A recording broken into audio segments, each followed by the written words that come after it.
한상훈 박사님을 따라오면 뭔가 확실한 게 별로 없고 항상 의문의 장소에 오게 되는 그런 경향이 있습니다. 뭐 제가 여기서 해야 될 미션이 뭔지 잘 모르겠는데 아까 소위원회 전 위원회도 잘 모르고 소위원회도 잘 모르고 처음 뵙는 분들이니까 그냥 물과 관련된 수리권 얘기를 좀 해달라고 해서 그냥 저 나름대로 그냥 준비를 했습니다.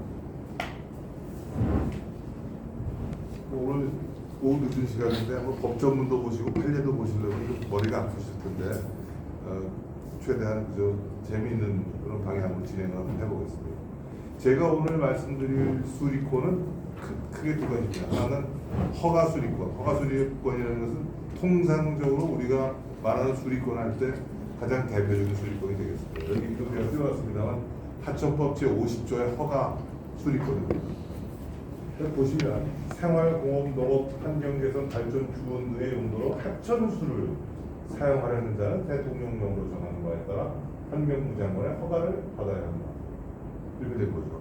그러니까 생공농, 그 다음에 발전, 주원, 그렇죠? 이런 용도로 하천수를 사용하려는 사람은 환경부 장관의 허가를 얻도록 되어 있고, 이 조항에 따라 저 뒤에 보면 권한의 위임이 있는데 각 홍수통제소장에게 그 권한을 위임해 줬습니다. 그리고 하천수를 사용하는 사람은 허가를 받아야 될 뿐만 아니라 쭉 밑에 내려보시면 7항에 보시면 네, 됐습니다. 참. 네. 시도지사는 제1항에 따라 하천수 사용 허가를 받은 자에게 사용료를 지불할 수 있다. 이게 바로 그 유명한 하천수 사용료 조항이 되겠습니다. 그래서 하천수를 사용하려는 사람, 아까 그 용도로 반드시 환경부 장관 홍수통제소장의 허가를 받아야 되고, 그에 따르는 하천수 사용료를 납부를 해야 됩니다. 시도지사가 걷도록 되어 있고, 다만 하천수 사용료를 잘 걷지 않고 그 액수가 너무 작아서 사실상 하천 관리 어려움이 많다는 걸 여러분 저보다 더 잘 알고 계시라고 생각합니다. 자, 오늘 제가 말씀드린 이 하천수 사용 허가에 따른 허가 수리권과 관련돼서 2018년도에 대법원에 굉장히 중요한 판결이 있었습니다. 과연 하천수 사용 허가라고 하는 권리, 법적 지위는 우리가 일반적으로 얘기하는 재산권에 해당되는 것인가?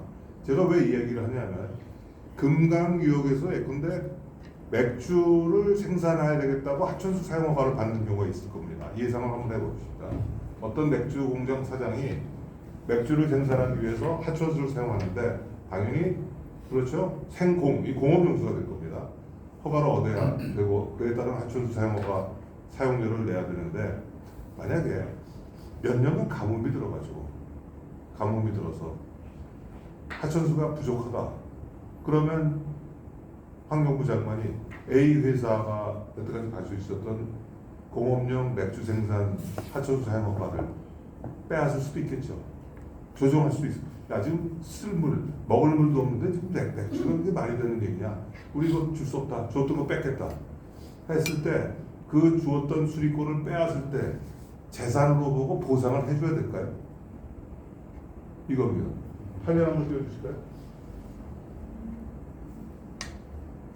네, 다 안 보이는데. 근데 제가 안 보입니다. 이거는 여러분들 이런 겁니다.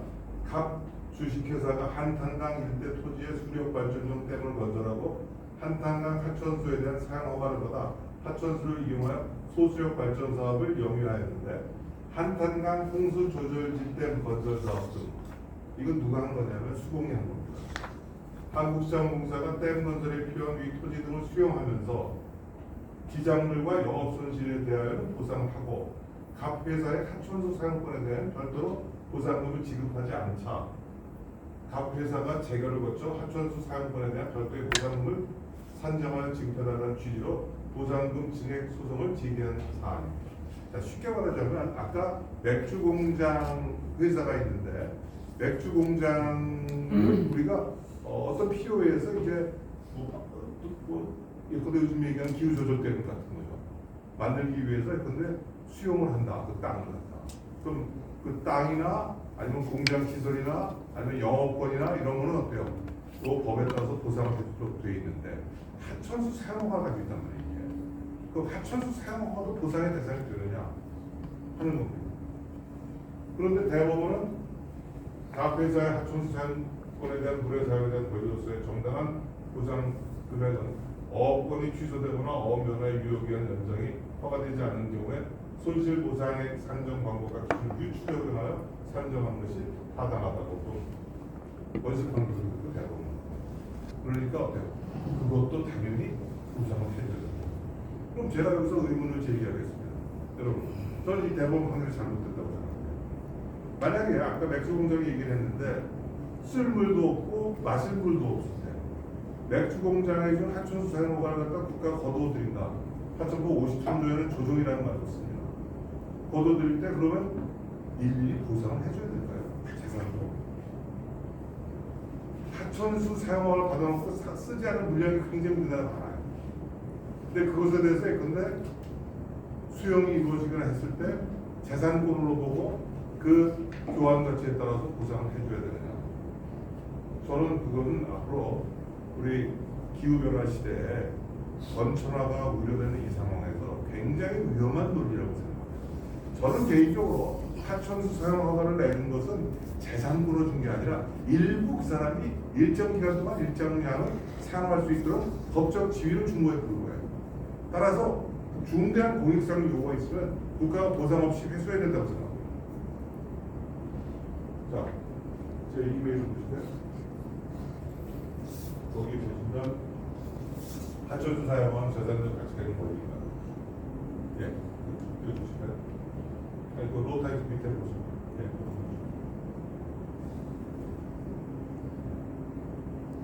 쭉 내려가 보실까요? 네, 됐습니다.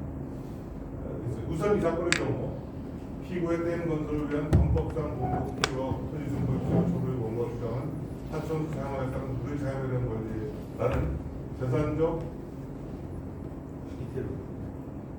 권리가 침해된다는 것이 문제의 핵심입니다. 일반적으로 헌법상 재산권의 개념은 사적 유용성과 임의적 처분권을 내포하는 재산 가치는 구제된 권리는 제2기가 있다 헌법재판소의 판결입니다. 이해하고 있다. 그리고 이와 같은 헌법상 재산권의 개념은 보다 세부적 사적 유용성, 임의적 처분권, 구체적 권리는 세 부분의 구성 요소가 이루어지고 있다. 그런데 하천수 사용으로 인한 발생하는 법적 지위는 특정한 하천수의 물량을 자신의 이익을 위하여 자유롭게 사용할 수 있다는 점에서 사적 유용성을 핵심으로 하는 구체적인 권리에 가까운 것으로 볼 수 있다. 다만 임의적인 처분권, 여러분 하천수 사용을 받은 걸 남한테 팔 수 있습니까? 시장에서 돈 받고 팔 수 있나요? 자유롭게 거래 대상이 되나요? 다만 임의적인 처분과 관련해서 하천수 사용을 대상으로 하여 매매하거나 담보 제공의 목적으로 자유롭게 양도할 수 있는 시장이나 장외 거래 메커니즘이 존재하는 것은 아닙니다. 다시 말하자면 하천수 사용으로 인한 법적 지위는 이를 임의적으로 처분할 수 있는 대상이 아니라는 점에서 헌법상 재산권으로서의 계획적인 요구를 충족하지 못하는 것입니다. 하천수 사용허가 이루어지는 경우 허가 신청자가 상당한 액수의 부담금을 하천 발생에 납부하는 경우 이를 일종의 자기 기업으로서 하천수 사용허가 재산권을 이루는 것이 있으면 하천수 사용 허가를 받을 때 엄청난 금액을 국가 홍수통제소에 낸다. 자기 기업이라고 합니다. 여러분들 나중에 연금을 청구할 수 있는 권리가 재산인 이유는 내가 어때요? 일부 내기 때문에 하천수 사용을 받을 때 돈 내나요? 수수료 정도 내죠. 근데 요즘은 받지도 않아요. 자기 기여가 전혀 없습니다. 그러나 하천 발생에 하천수 사용하는 경우 신청인은 행정 업무에 대한 반대로 수수료조차 지급하지 않는 것이 실무상의 관행입니다. 이것은 제가 홍수통제소에 매년 확인을 하고 있습니다. 향후 입법적인 조치에 따라 들어볼까요? 미국의 텍사스 주 등과 같이 하천수 사용업으로 자유롭게 사업하는 시장이 법제화되어 일정한 가격의 용도를 단기 이유는 모르되 단지 하천수 사용업으로 인한 사용한 수익적 행정 처분에 상대하는 지위의 법으로 인한 현재 상황을 고려된다. 하천수 사용업은 하천관리청이 공익의 실현자로서 하천수를 중심으로 하는 수자원의 지속 가능성과 미래의 수요를 적절하게 조절하는 데 그 제도적인 설계의 중심이 두어질 뿐 이를 거래 대상으로 하거나 특정인에게 재산권과 같은 고착화된 권리를 부여하는 것과는 취지를 달리합니다. 하천수 사용은 기득화된 권리의 조작이라기보다는 미래의 수자원 예측에 따르는 행정의 유연성과 지속 가능성의 원리가 보다 강하게 적용되는 영역이라고 할 수 있겠습니다. 하천과 50톤이었던 환경문제는 가뭄의 장기화 등으로 하천수 사용과 수량을 조정하지 아니하면 공공의 이익에 해를 끼칠 우려가 있는 등 하천수 적정 권리 지장을 줄 수 있는 경우에 하천수 사용을 제한하거나 하천수 허가 수량을 조정하는 등의 필요한 조치를 할 수 있습니다.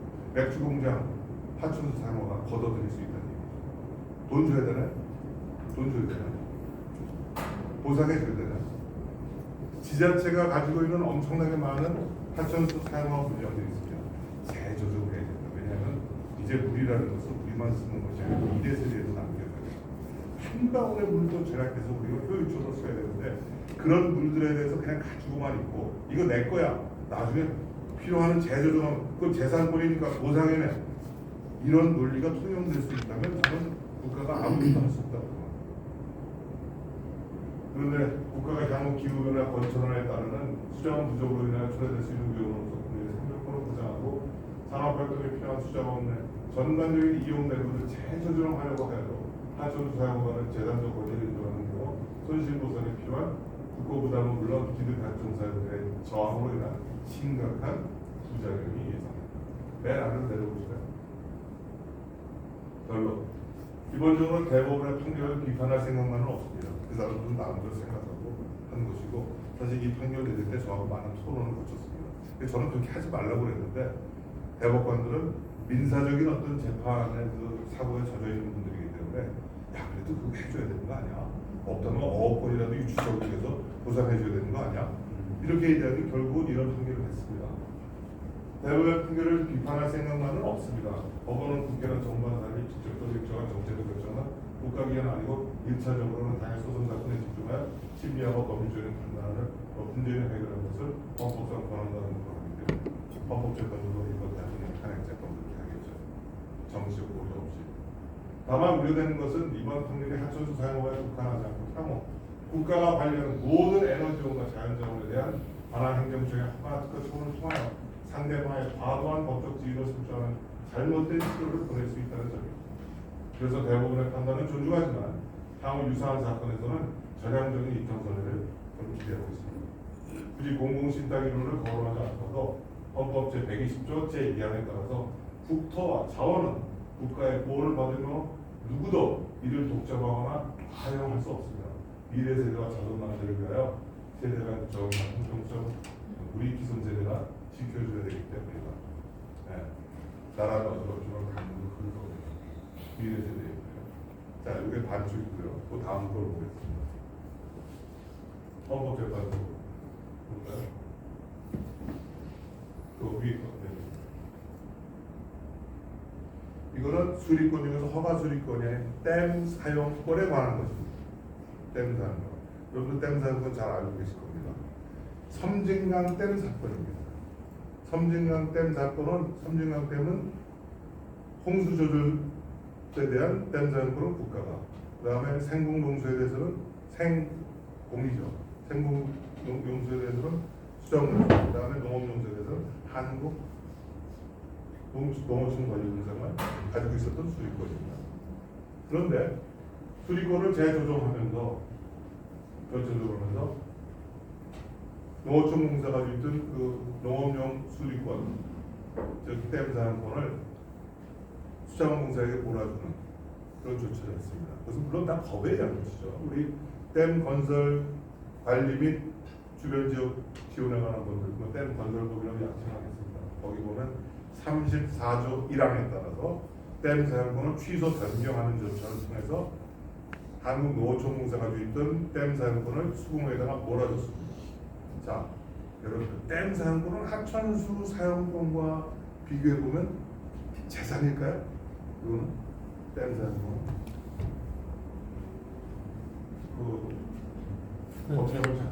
그건 재산일 수도 있지 않나 싶은데. 왜냐면 있지 않을까요? 그렇죠. 왜냐면 거기 댐에 이제 짓기 전에 살던 사람들의 재산을 희생해서 이렇게 만들어진 걸 수 있을까? 교환 이미 성립된 걸로. 그렇죠. 있겠죠. 저기 토지 수용 당한 사람들 예. 보상금 주고. 그 다음에 댐 사용권은 수자원공사나 농어촌공사나 거저가 주는 게 아니죠. 댐 사용권이나 댐 사용권 설정 예정된 부담금의 납부금을 내게 됩니다. 댐 건설에 소요되는 건설 비용은 걷게 됩니다. 돈 낸 거예요. 그 다음에 이렇게 댐 사용권을 조정하는 경우에 댐건설법 34조 31조 4항에 따라서 댐 사용권을 조정하는 경우에는 냈던 납부금을 반환해주게 돼 있습니다. 그러니까 쉽게 말하자면 댐 사용권이라고 하는 거는 뭐냐면 어때요? 내가 돈을 내고 댐 건설에 필요한 비용의 일부 내지는 전부를 부담하고 대가로 설정을 받고 그 댐 사용권을 통해서 장사하는 겁니다. 지자체에도 팔고 맥주 공장에도 팔고 하는 거죠. 그렇게 법이 보장하고 있어요. 많은 분들이 여기에 대해서 굉장한 염증을 느낍니다. 아니 왜 수영공사에다가 그런 권한을 주느냐. 하천수나 댐 용수랑 뭐가 다르냐. 근데 댐이라고 하는 구조물을 만들기 때문에 우리가 불만은 있지만 현재 법 체계가 다르다는 것이죠. 그래서 부담금이나 납부금을 내고 댐 사용권을 통해서 사용 수익하다가 어떻습니까? 필요에 의해서 댐 사용권을 취소 변경하는 경우에는 냈던 납부금을 돌려주는 구조로 댐 건설법이 적용이 됩니다. 자, 그러니까 이 사건의 경우에도 어떻습니까? 한국농어촌공사는 내가 가지고 있던 댐 사용권을 수공에 몰아줬으니 어때? 내 댐 사용권에 대한 적정한 보상을 해다. 왜? 재산권이니까. 그건 하천수 사용하고는 다르다. 그런데 헌법재판소가 이제 나중에 보겠지만 어떻게 됐냐면 너 댐 사용권이라고 재산권이라고 내 인정을 해주고 있는데 형편없는 재산권이야. 네가 가지고 있는 거지. 그건 우리가 땅이나 토지나 아파트 가지고 있는 재산권과 성격에 달라. 왜? 엄청난 공익성이 요구되기 때문에. 물이라고 하는 건 네 거라기보다는 물론 너도 댐 사용권을 통해서 네 재산권을 속정받았지만 워낙 중요한 국가의 자원이기 때문에 형편없는 재산권이야. 그러니까 보상을 해줘도 형편없이 보상해 주겠어. 이겁니다. 자, 여기 왜 농어촌공사가 문제 제기했는지 볼까요? 청구인의 주장을 보겠습니다. 들어볼까요?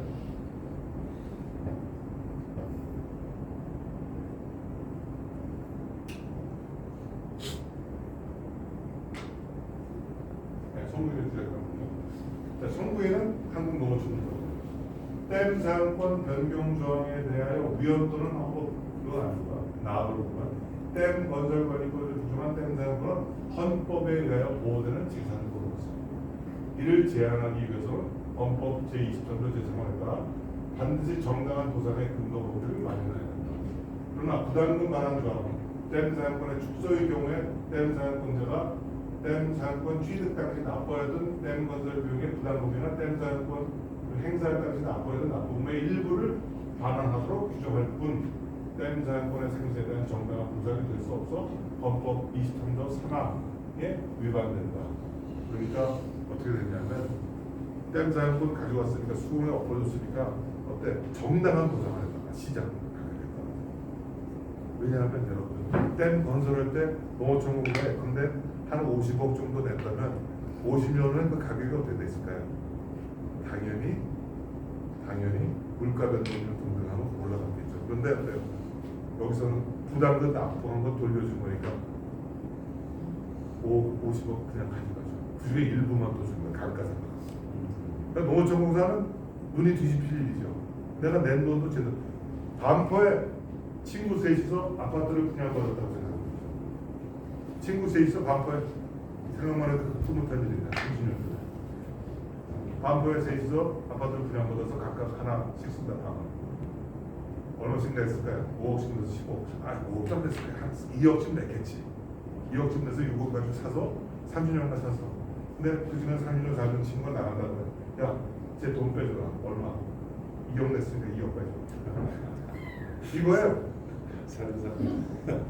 농어촌공사는 눈이 뒤집어질 일이지. 왜 재산권이라는 건 시장 거기에 대한 정당한 보상을 해줘야 그렇게 들으면 이해가 못해요. 아니 잠깐 여러분들 질문할 게 많으실 것 같아요. 이건 성공한 강의입니다.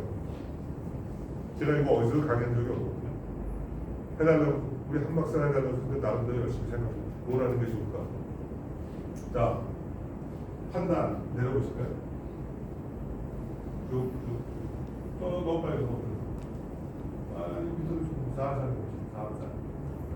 생각보다 정리된 거죠. 댐 사용권의 법적 성격.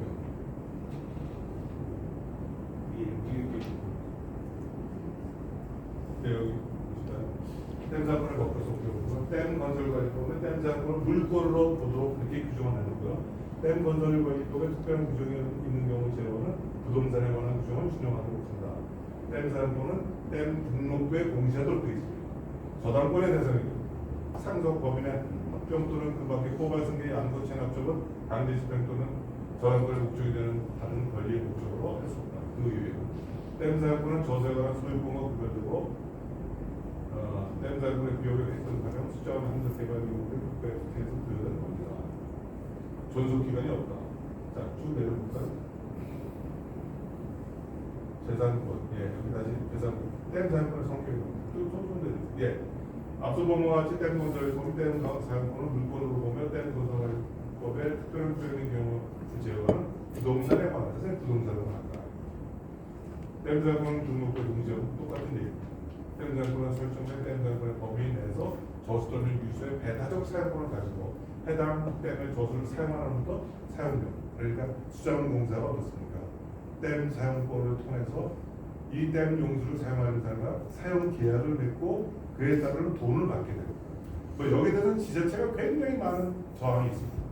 왜 니네들이 하천 막아가지고 장사하냐, 공익 김선달이냐. 자, 이거 앞으로도 굉장히 계속될 가능성이 있습니다. 환경부는 예전에 고위 관리를 만나봤더니 뭐라고 그러냐면 수자원공사 폐지해야 된다. 못된 놈들이에요. 왜냐하면 거기다가 줘놓고 말이지 지들이 몇십 년간 심지어는 소양하는 때는 50년이 넘었는데 무슨 전시가 달라는데 주지도 않는다. 나쁜 놈들. 이렇게 돼 있죠. 앞으로 어떤 일이 벌어질지 몰라요. 제가 보기에는 댐에 대해서 하천보다 특별한 법적 취급을 하는 나라는 우리나라와 일본뿐이에요. 근데 재산권이에요. 왜? 제가 돈을 냈기 때문에. 그래서 사유를 이거 법이 이렇게 보장을 해줬어요. 사유를 받습니다. 이와 같이 댐 사유는 사적 유용성 및 그에 대한 원칙적 처분권을 내포하는 재산 가치가 있는 구체적 권리, 즉 헌법재판소가 얘기하는 재산권의 개념에 딱 들어맞는 재산권이다. 그리고 말씀드렸다시피 부담금 반환 조항을 통해서 수용하고 나면 어떻습니까? 댐 사용권을 박탈하게 되면 그에 따라서 보상을 해주는데 농어촌공사는 시가 보상을 해달라, 정당한 보상을 해달라 하지만 법에 부담금 반환 조항을 통해서 일부만 주게 돼 있다. 네가 납부했던 겁니다. 이것의 문제를 제기했지만 문제는 그 정도는 아니다. 재산권이지만 부담금의 일부 돌려주는 것으로 끝. 마포 아파트 30억 올랐지만 2억만 가지고 떨어져. 이렇게 되는 거죠. 자, 이제 2배를 다시 갈까요? 30분 아직 안 되었죠? 네. 20분? 아, 금방 끝내겠습니다. 예, 그거.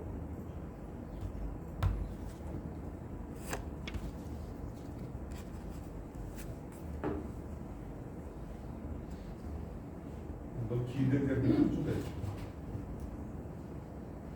좀 어려운 얘기들이고요. 아, 좀 모르실까요? 네, 여기 정난보상원 지금 이 사건의 문제로 대해 사무진과는 다 목축된 댐 사용권 조정과 주소관련해서 심판 전문인 한국농어촌공사는 위원 신청이 계기된 당해소송 항소심에서 댐 건설관리법 제34조의 부담금 반환과 헌법 23조 3항이냐 손실보상 중에 해당하지 않기 때문에 댐 건설법 조정을 유치하면서 손실보상을 추가적으로 해달라. 손실보상은 현금보상 방식이 원칙이 하지만 심판 전문인 농어촌공사가 댐 건설법 제34조의 별도의 현금 보상을 요구하는 것은 좀 무리한 결론으로 저도 보입니다. 그 이유는 현금 보상 원칙의 근거를 해소하자는 법에 대해서 심판 전문인이 댐 건설 당시에 지불했던 부담금의 앞부분을 반환하는 것 역시 현금의 형태로 이루어지는 경우에 이것이 현금 보상 원칙에는 반하는 것으로 볼 수 없기 때문입니다. 그런데 중요한 것은 내려볼까요? 네, 댐 건설관리법 제34조에 따른 부담금 산정 방식이 과연 정당보상이다. 헌법상 정당보상 원칙은 개발 이익을 공개한 완전한 시가보상을 의뢰하는 것이며 이는 헌법재판소 내부의 일본의 판결입니다. 시가보상이다. 개발 이익을 공개한 시가보상. 따라서 이 사건에도 원칙적으로 댐 사건의 완전한 시장 원칙과 미래의 영업이익을 기준으로 하는 시가보상 원칙이 분명합니다. 그 이유는 부담금 반환 방식의 보장은 40년, 50년 전에 댐이 건설될 당시 농어촌공사가 납부한 부담금을 기준으로 하는 것이므로 그동안의 토지 가격 변동이나 물가 상승률을 고려하는 경우에 턱없이 낮은 수준의 보상이 이루어질 것이기 때문에 이러한 보상 방식이나 기준이 헌법 23조가 얘기하는 정당보상 원칙에 부합된다고는 좀 보기 어렵기 때문에 결국 농어촌공사 얼마를 받았냐면 8억 4,900만 원을 도둑놈들이야 거기서 이런 야 법이 그렇게 돼 있고 법이 없고 돼서 헌법재판소에서 법의 위험 여부를 다퉈봐. 헌법재판소가 어때? 괜찮아 참아. 유선용들 한 명이라도 배신해서 그냥 윤하고 같이 살아 앞으로. 농담입니다만 아무튼 그래서 이 소리권을 둘러싼 법적 분쟁은 앞으로도 많아질 것이요. 그리고 2018년 이건 2022년도에 있었던 헌법재판소 결정인데 2년 좀 됐죠.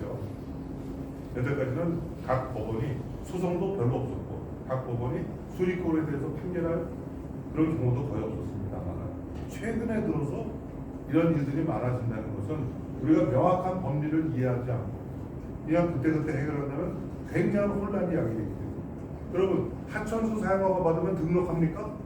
물건으로 보고 부동산에 준용하는 그런 규정이 있어요? 없잖아요. 근데 대법원이 그건 재산이야 이렇게 얘기를 해버렸어요. 그럼 앞으로 말이죠. 자기가 뭔가 물 쓰고 있는데 나라에서 아 이거 너무 효율적으로 물 쓰는 것 같지 않아요? 제가 좀 조정하고 거둬두겠습니다. 하면 전부 다 대법원 판례가 있는데 보상하시오 이렇게 나올 것이고 거꾸로 대법원 판결에 비해서 헌법재판소는 재산권이지만 어때요? 형편없는 재산이니 보상할 때 그냥 이 정도면 괜찮지 그냥 그걸로 만족해라 이렇게 이야기하는 것이 과연 옳으냐.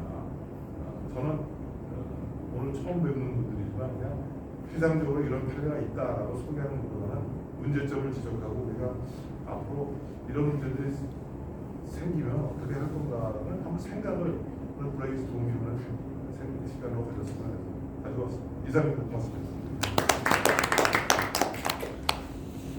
좀 소유처를 하기 위해서 지금 이제 윤희순 교수님 발표까지 다 듣고 그다음에 우리 토론하는 걸로 하겠습니다. 네, 부탁드립니다. 네, 안녕하십니까. 앞에 힘드실 것 같아서 조금 거기서 이제 그냥 몇 가지 얘기를 같이 얘기하고 저도 사실은 오늘 준비하면서 이제 발제라고 생각은 안 했고 일종의 브레인스토밍이라고 생각해서 준비를 해왔던 내용들이라서 좀 되게 러프하고 거칠고 좀 극단적인 주장도 있을 수 있습니다. 그런 부분에 대해서 같이 고민할 수 있는 기회가 됐으면 좋겠습니다. 사실 오늘 제가 드릴 의견들의 대부분은 이제 옆에 계신 김성수 교수님하고 같이 연구를 했던 내용들이 많이 있습니다. 거의 대부분이라고 할 수 있는데요. 거기에 이제 최근에 이제 저의 아이디어들을 좀 추가한 부분들이 있어서 그런 부분들하고 같이 말씀을 드리겠습니다. 먼저 앞서서 이제 수리권에 대한 얘기하고 결부되어 있습니다. 물사용 허가와 관련해서 우리 김성수 교수님께서 말씀해 주셨던 것 중에 하천법 53조의 하천수 사용 허가에 대한 조정 관련해서 지금 이게 하천수 사용 허가 재밌는 게 아까 재산권으로 인정되는 것은 허가량을 기준으로 합니다. 근데 비용은 사용량을 기준으로 부과를 하고 있습니다. 근데 이제 그러면 사용을 계속 안 하면 허가권만 가지고 있고 사용을 안 하면 줄여야 되지 않습니까? 그래서 하천수 53조의 규정에 보면 사용량이 허가량 대비 많이 모자라면 줄일 수 있도록 하고 있습니다. 예를 들어 1년에 허가량 대비 40%만 쓴다. 또는 3년은 60%, 5년은 80%까지. 그 이내로 사용할 때는 허가량을 줄일 수 있도록 하고 있는데 써본 적 없습니다. 아까 위원장님도 말씀하셨는데 환경부가 뭐 하고 있는지 움직이지 않습니다. 여기에 대해서 쉽게 건드릴 수 없는 게 대부분 예를 들면 서울시가 가지고 있는 기둥 물량에서 서울시가 쓰고 있는 거는 50%가 채 안 됩니다. 그럼에도 불구하고 서울시의 기둥 물량을 줄이겠다고 환경부가 나서 본 적도 없고 다행히 서울시가 알아서 자기가 줄여줬죠. 줄여서 환경부하고 협의를 봐서 줄여줬기 때문에 그나마 허가량을 좀 더 늘려갔던 거고요. 또 하나 이제 이 수리권 부분이 아까 댐 사용권하고 결부시켜서 하나 고민해야 되는 문제가 뭐냐면 우리나라 이제 허가 수리권 하천법 50조에 있는 규정에 따르면요. 허가를 먼저 신청한 사람이 허가를 받으면 기득권자가 됩니다. 그러니까 만약에 앞서 지금 국가물관리위원회에서도 이런 논의가 있는데요. 지난번 세미나에서 댐 사용권을 없애자. 그래서 그걸 다시 이제 하천수 사용허가로 다 통일하자라고 얘기하면 이제는 그다음부터는 우리 예전처럼 골드러시처럼 하천수 사용허가를 먼저 받는 사람이 있잖아. 댐 사용권 없애고 신규 추가된 물량에 대해서 그러면 서울시라든가 발빠르게 대응할 수 있는 애들이 허가 수리권을 또 선점을 하겠죠. 우리 기득 물량도 거꾸로 돌아가거든요. 사실은 서울시가 기득 물량을 가지고 있는 거의 핵심은 서울시가 자기한테 허가를 줬어요. 이전에. 그러니까 댐을 건설하기 이전에 이미 자기한테 허가를 준 거에 대해서 기득 물량을 인정받고 있는데 그 증빙 자료, 허가 신청서랑 허가서에 대한 거 증빙 자료 가져와 봐라 그러면 없어요. 그냥 그렇게 있다라고 보는 거고 지금 다 그렇게 이제 고착화되어 있는 내용입니다. 그러면 이제 김성규 교수님께서 말씀하신 것처럼 하천수 사용 조정을 통해서 효율적으로 쓸 수 있게 만들어야 되는데 이 대법원의 어떤 재산권 결정이 상당한 브레이크가 됐고요. 그리고 아직도 법학계에서는 이제 민법이나 사법 하시는 분들은 공용하천 용수권이라든가 이런 것들의 관행수권 얘기를 아직도 하고 계시는 분들이 있고요. 그러다 보니까 수리권 부분을 먼저 정비하지 않으면 물 사용에 대한 권리 부분을 효율적으로 조정할 수 있지 않으면 물에 대해서 더 이상 손을 댈 수 있는 부분이 없다는 거죠.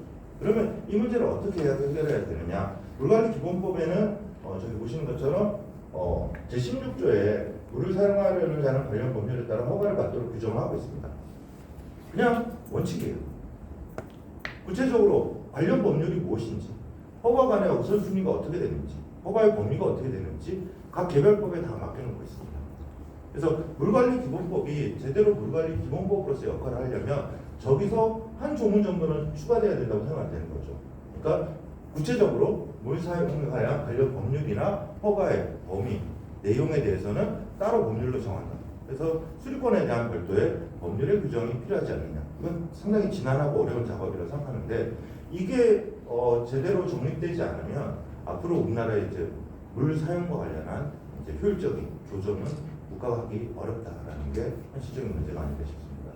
그다음에 두 번째 물관리기본법과 관련해서 다들 아시고 계시는 것처럼 물분질 조정과 관련한 부분인데요. 사실 지금도 계속되고 있는 부분이잖아요. 낙동강 취수원 갈등이라든가 그다음에 지금 저는 낙동강 위협위원회에서 합천하고 아니면 취수원 갈등 부분에 연구위원이 참여하고 있는데 그래서 낙동강 위원회에 몇 번 가서 뵙기도 했지만 거기도 어렵습니다. 해결이 하나도 쉽지 않은 문제인데 가장 그러면서 제일 많이 하는 얘기가 뭐냐? 물관리위원회 뭐 하냐? 조정 기능을 가지고 있는데 왜 조정을 안 하냐? 자, 조정이 효력이 없죠. 자, 조정을 하고 싶은데 조정에 대한 효력이 없기 때문에 조정 의견을 받아들일 의미가 없다. 두 번째, 조정을 하고 싶은데 구체적으로 사실 조사를 누가 해야 되느냐? 지원단은 분명히 있지만 실질적으로 위원들이 요구하는 것들을 바로바로 조사하고 확보할 수 있는 인력과 조직이 있느냐? 없다는 거죠. 직권으로 조사할 수 있느냐? 가서 의견 제출을 위해서 지자체장 불러서 의견 들어보고 할 수 있느냐? 그런 것이 물관리기본법에 없다는 거죠. 그 다음에 조정밖에 없어요. 이 ADR과 대체적 분쟁 해결과 관련해서 환경분쟁조정위원회랑 비교해 보면 중재라든가 재정에 대한 것들이죠. 그러니까 물관리위원회가 적어도 이런 분쟁 조정에 있어서의 어떤 물 관련 분쟁 조정의 컨트롤 타워가 되려고 한다면 사실은 조정에 대한 권한을 강화하고 조정의 유형을 좀 더 세분화하면서 다양한 방식의 어떤 접근 방식을 취할 수 있도록 그런 부분에 대한 개선이 필요하다고 여겨집니다. 그래서 그러한 내용들을 말씀을 드렸고요. 그 다음에 그 밖에 이제 아까 수계법하고도 말씀 많이 하셨는데 한상 위원님께서 지금 이 부분을 맡아서 하고 계시는 것 같습니다. 항상 이제 물관리위원회 얘기하면서 물관리기본법 제정되면서 위원회가 재정적 독립성을 가지고 운영할 수 있어야 되지 않느냐. 그리고 가장 거기에서 한 키워드가 수계기금이었죠. 수계관리기금이고 사실상 수계관리기금이 물 관련 예산 중에 가장 많이 남아있는 예산이고 실질적으로 쓰고 있는 거는 토지 매수하는 데 주로 쓰고 있고 주민전 사업으로 20% 정도 사용하고 있지만 사실 이게 수질만 관리하는 것으로 적절한 것이냐 그리고 물 사용량에 대해서 부과하면서 수질에 대해서 관리한다. 그리고 헌법적 정당성에 대해서 계속 비판을 받고 있는 재정 충당 목적의 부담금으로서 과연 이것이 적절한가 논란이 있는데 차라리 이거는 수레관리비용을 앞서도 논의된 내용으로 알고 있습니다. 수량과 관련한 부분을 통합해서 무역과 관련한 어떤 예산으로 전용해서 활용할 수 있도록 하는 법 체계 개편이 필요하지 않을까. 과연 이 경우에 앞서 김성주 교수님 발표에서 나왔는데 하천수 사용료에 귀속되는 주체가 시도지사입니다. 허가권자는 환경부 장관이고요. 근데 앞서 말씀드린 바대로 서울시 같은 경우에 기둥물량의 한강 같은 경우 기둥물량 한 70%를 서울시가 가지고 있는데 서울시가 부과를 안 하는 거죠. 자기한테 부과할 필요가 없습니다. 그러다 보니까 사실상 하천수 사용료 지자체는 안 낸다고 인식을 하고 있는 거죠. 그런데 아까 그 말씀하신 것처럼 큐어워터가 욕먹는 이유 중에 하나가 큐어워터는 댐용수 사용료를 받으니까 지자체는 안 내는데 딴 데는 하천수 사용료 안 내는데 자, 이 부분을 해소하려면 국가교섭으로 전환할 필요가 있다. 하천 사용료를 전부 국가교섭해서 다시 지자체에다 하천 관리 비용을 수도록 배분을 해주자. 근데 이때 배분에 대한 심의라든가 결정에 위협위원회가 상당한 역할을 할 수 있지 않느냐. 그런 측면으로 위협관리 체계를 개판해서 수계법상에 있는 수계위원회들이 이 부분은 뒤에도 위원회 통합에 대해서 다 말씀드리겠지만 적어도 우리가 어떤 각 지자체가 적절하게 하천 관리를 하고 있는지에 대한 어떤 모니터링 그리고 그런 부분에 대해서 어드바이스 할 수 있는 것이 위협위원회가 해야 되는 주요한 역할이 아닐까라는 생각이 들어서 그런 부분에 어떤 제도 개선이 필요하다고 생각이 되고요. 그 다음에 두 번째 크게 이제 물 관련 법제들이라고 했는데 저는 환경부가 안 한다고 말씀하셨는데 저도 느끼는 것 중에 가장 큰 거는 사실은 하천법하고 물환경보전법에 크로스 체킹이 이루어졌어요. 그러니까 이제까지 수량 수질이 분리돼 있었다가 물관리기본법이 제정됐으면 이제 수량과 수질에 대한 법제들을 어떻게 통합시킬까에 대한 고민을 했어야 되는데 그 고민이 상당히 오랫동안 지금 지연되고 있다는 거죠. 그러면 그 중에 어떤 대표적으로 얘기할 수 있는 것 중에 하나가 이거는 물론 행안부법이긴 하지만 먼저 하천부터 하자. 하천부터 했을 때 하천에 일어나는 듣느냐. 하천에 일어나가 안 되는 이유 중에 하나가 소하천 정비법이죠. 자, 소하천 정비법은 하천법에서 분리되어 있습니다. 우리가 최근에 어떤 수재 같은 경우에 발생하는 빈도를 보면 대부분 다 소하천에서 이게 왜 그러냐면 지방하천이나 국가하천 같은 경우에 국가가 예산을 들이고 하천법에 따라서 정비 보수 등이 이루어지는데 사실은 소하천에 대한 정비는 행안부가 관리하고 있지만 사실은 주먹국으로 이루어지고 있었다는 거죠. 이제까지 예산도 적절하게 확보하지 못했고 그럴 바에는 소하천 정비법을 왜 별도로 두고 치수 재난 방지만 위한 별도의 법으로 둘 필요가 있느냐. 심지어 지금 물환경보전법에서는 환경생태 유량을 소하천에도 지금 부과를 했습니다. 그러면 소하천 정비법인데 이 안에 환경생태 유량도 확보를 해야 되는 거죠. 법의 취지랑 목적이랑 또 부합하지 않는 거죠. 그럴 바에는 소하천부터 하천 전반에 대해서 하천법 테두리 안에 소하천, 지방하천, 국가하천 체계로 합쳐서 하천관리청과 정비체계를 일원화하는 것이 더 적절하지 않느냐. 그런 부분에 어떤 체계 개편이 이루어져야 하천에 대해서만 또 적어도 일원화될 수 있다. 수량이라든지 치수에 대한 부분들. 그 다음에 두 번째는 소하천정비법을 일원화한다면 일원화에 대한 논리 중에 또 하나가 하천기본계획이 있습니다. 하천기본계획과 소하천 정비계획 형태로 운영이 되죠. 근데 하천기본계획에는 물론 미흡하지만 환경에 대한 일부 고려들이 있습니다. 그러면 사실상 그 하천 기본계획을 수립하는 데 있어서 소하천을 무시하고 하천 기본계획을 수립할 수가 없거든요. 연계된 소하천을 같이 고려해야 되는데 그럴 바에는 소하천 정비계획을 수립하는 것보다 하천 기본계획 안에 다 넣어서 부문별 계획이라든가 각 그 세부 시행계획 안에다가 녹여놓을 수 있으면 어떻겠냐. 지금처럼 광역지자체가 하천관리사무 등을 운영하면서 기초하고 연계되지 않고 개별적으로 운영하다 보니까 이런 치수 관리에 있어서의 난맥상이 발생하는 것이라고 보고요. 뒤에 가서 또 말씀드리겠지만 미리 먼저 말씀드리면 하천 기본 계획 안에 그러면 우리 물환경보전법상에 있는 중건역 계획하고 소건역 계획 사실 저는 이제 환경법 쪽을 더 메인으로 하고 있지만 중건역, 소건역 계획은 사실은 상시 계획이라기보다는 대건역 계획 안에서 개별적으로 이루어지고 소건역 계획은 수립 안 되는 경우도 많이 있습니다. 근데 사실은 하청 기본 계획 안에 어차피 환경에 대한 물환경에 대한 이슈들을 다룬다면 그 안에 통합해서 하나의 계획으로 수립하는 게 낫지, 지자체 입장에서 이 계획도 수립하고 저 계획도 수립하고 괜히 계획만 늘어날 뿐이지 계획 간의 연계 통합성도 제대로 이루어지지 못한다. 그래서 물 관련 계획을 하청 기본 계획을 중심으로 통합을 하자라는 의견을 제안을 드리고요. 그래서 그 내용들이 지금 나와 있는 중근역 계획과 소근역 계획에 대한 내용들입니다. 그래서 이런 내용들도 하나로 통합해서 하천법을 중심으로 해서 기존의 물환경보전법은 수질 관리, 그래서 규제 중심으로, 해수 규제 중심으로 하고 수생태 복원 중심으로 만들고요.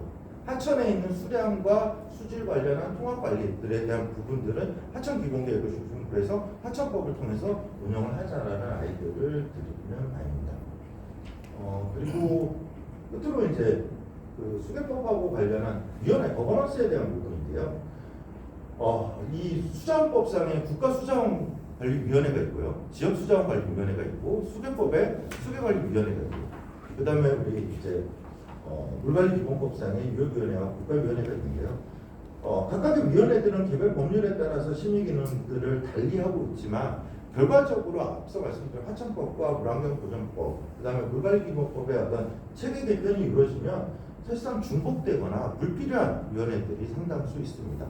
그래서 예를 들어 하천수 분쟁 조정은 지금 하천법에 따른 하천수 분쟁 조정은 국가수자원관리위원회가 하고 있거든요.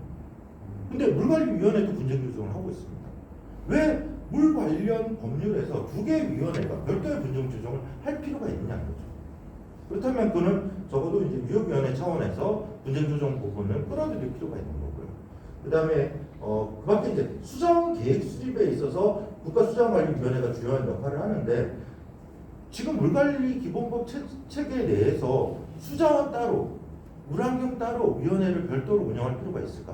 분과위원회를 두면 되는 거고, 세부적으로 거기에 대한 검토를 하면 되는 거지, 위원회가 날리되고 있다고 해서 그렇다고 더 잘 특별하게 관리가 되고 있다고 여겨지지는 않습니다. 그래서 지금 국가수자원관리위원회나 지역수자원관리위원회를 삭제하고 각각의 심의 기능을 물관리기본법상의 국가물관리위원회나 유역위원회로 이관하는 형태로 전개하고, 끝으로 이제 4대강 수계법상의 수계위원회인데요. 상당히 매력적 조직입니다. 지금 현 시점에서. 왜냐하면 수계위원회는요, 지금 물관리위원회보다도 훨씬 더 조직화됐다라고 저는 개인적으로 생각이 되는데, 실무위원회라든가 자문위원회, 사무국 등이 나름대로 체계적으로 구축되어 있다고 생각됩니다. 그러면 지금 수계위원회를 없애서 유역위원회를 통합하는 것도 하나의 방법이지만, 여기에 대한 갈등이 심하다면 오히려 유역위원회 산하로, 지금 독립법인으로 되어 있는 수계위원회를 유역위원회 산하 조직으로 두는 건 어떠냐는 거죠. 그래서 수계법상에 있는 기존 체계를 다 무너뜨리지 말고 유역위원회가 수계위원회에 대한 어떤 컨트롤 타워 역할을 하면서 조직을 활용하는 측면으로 접근하는 것. 예산도 마찬가지죠. 예산을 용도해서 그런 부분을 배정할 수 있다면 훨씬 더 그런 어떤 조직 체계 개편에 따른 갈등도 완화하고 좀 더 수월하게 구조 개편이 이루어질 수 있다라는 아이디어를 드리는 거고요. 그 다음에 하천 관련해서 이게 물론 하천 구역과 수변 생태 구역은 분리되어 있습니다. 수변 구역 다 분리되어 있는데, 하천 구역은 하천법에 따라 별도로 관리하고, 수변 구역과 수변 생태 구역은 수계법이나 물환경보전법에 따라서 별도로 관리할 거냐. 어차피 이게 지금 근절에 아직도 통합되지 않은 영역 중에 하나라는 거죠. 구역에 대한 통합도 이루어져야 되고, 구역을 통합해서 효율적으로 어떻게 활용할 건지에 대한 고민들을 해야 된다는 거죠. 그래서 그런 부분하고 끝으로 이제 말씀드리는 게, 아까 하천수 사용료를 국가에 구속하는 것뿐만 아니라 이제 허가의 양을 기준으로 비용을 부과해버리면 어떡할까? 그러면 재산권성 인정해줄게. 대신에 그럴 거면 허가량을 기준으로 그러면 비용을 납부해야 되는 거 아니냐? 그러니까 양자가 재산권을 인정받고 허가에 대한 재산권을 인정받고 싶은데 비용은 사용한 양에 대해서만 내겠다. 이건 어떻게 보면 우리가 보면 오히려 좀 극단적으로 도둑놈식 거죠. 자기 권리는 인정받고 싶은데 비용은 조금만 내고 싶다. 그러면 그런 부분에 대한 체계도 그러면 그러한 체계에 부합하게 개선이 필요하지 않을까. 그리고 이게 지자체에다가 산정 부과 기준이나 산정 징수에 대한 것들을 시도 조례에 위임하고 있는데, 이 부분에 대해서도 국가가 부과 기준이나 징수 절차 등을 체계화해서 관련 법제에다가 반영하는 거. 그리고 이게 주로 이제 키워터 입장에서 되게 억울한 것 중에 하나가 하천수 사용료하고 댐용수 사용료는 가격이 같습니다. 근데 지난번 국가물관리위원회에서도 서울연구원의 윤 박사님이 그런 얘기 하더라고요. 4배나 비싸다. 하천수 사용료보다 댐용수 사용료가. 왜냐하면 광역상수도 취수해가지고 공급하는 비용이 포함되거든요. 그러니까 댐용수에서 받은 돈은 한 200원 정도 되는데 하천수에 그냥 취수하면 56.7원인 거예요. 그러니까 4배 정도 차이 난다고 얘기하는데 팩트를 체크해보면 그러면 수공은 거기로 취수해가지고 광역상수도 원수 공급해주고 그 관의 시설이나 유지관리 비용을 거기다 포함시킨 가격인데 가격이 다르다고 인식을 한다는 거죠. 그럴 거면 차라리 다 하천수 사용료에 대해서 이 부분은 일괄적으로 국가 귀속하고 비용에 대해서도 명쾌하게 지자체에다가 알리고 대신에 거꾸로 그 비용에 대해서 이제 징수된 금액에 대해서 각 지자체마다 할당해서 하천 관리에 쓰도록 특별 회계라든가 별도 예산을 확보하도록 하거나 아니면 이제 극단적으로 우리 수계기금과 별도로 물관리기본법상에 우리 그 국가위원회나 유역위원회가 유역관리 기금 형태로 이런 하천수 사용료를 기금으로 귀속을 시켜서 그 비용을 가지고 각 지자체의 어떤 하천 관리라든가 그 위원회 운영과 밖에 어떤 사업의 용도로 사용할 수 있도록 하는 것은 어떠냐라는 정도로 러프하지만 관련한 어떤 제도 개선에 대한 아이디어를 말씀드렸습니다. 예, 감사합니다.